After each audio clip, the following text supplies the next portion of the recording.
It is you who can speak to Linturi. It is you who can speak to William Ruto, who appointed Linturi. And when these cabinet secretaries were appointed, Mr. Speaker, I remember saying that this is going to go in the records of history as the most incompetent cabinet.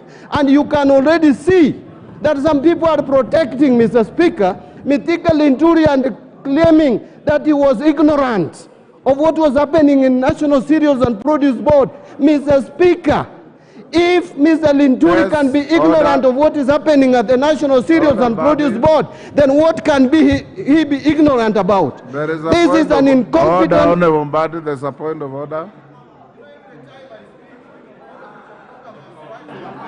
Mr. Speaker, I rise pursuant to Standing Order number 83, as read together with Standing Order number 91, on the accuracy of information that is being provided by my very good friend, the Honorable Mbadi.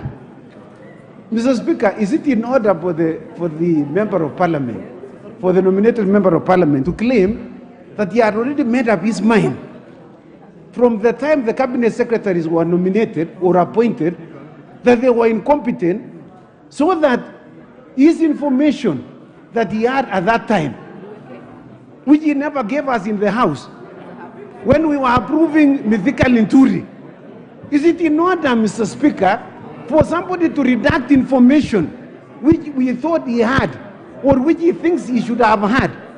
The accuracy of this information, Mr. Chairman, Mr. Speaker, is in fact one thing.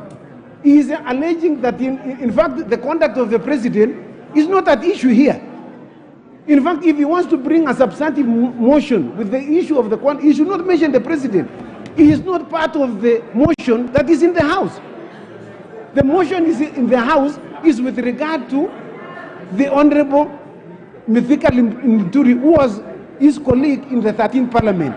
Mr. Speaker, is it in order for him to claim that he had this information but he never gave to the House? That is very misleading, Mr. Speaker. Mbadi, wind up.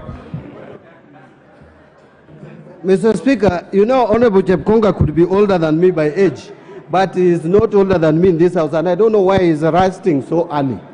You still have time to be here, so don't rust. Please just remain active, focused on what I say.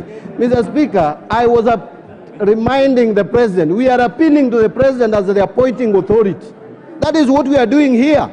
The President has to remove this cabinet secretary from office. We are speaking to him. We are telling him this is one of your incompetent cabinet secretaries. Please hear us. Listen to us. I said this when these cabinet secretaries were being approved. It is on record. I even use words that I don't want to repeat today. So, Mr. Speaker, what I'm saying in a nutshell, Mr. Speaker, as I wind up, I want to plead with this House.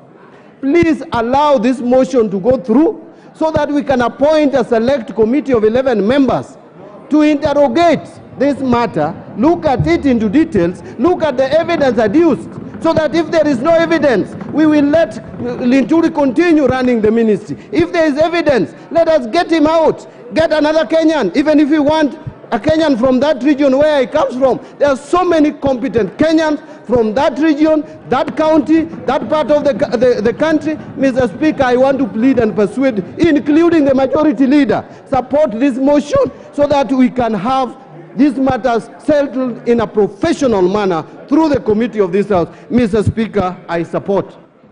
Majority Leader. Thank you, Honorable Speaker.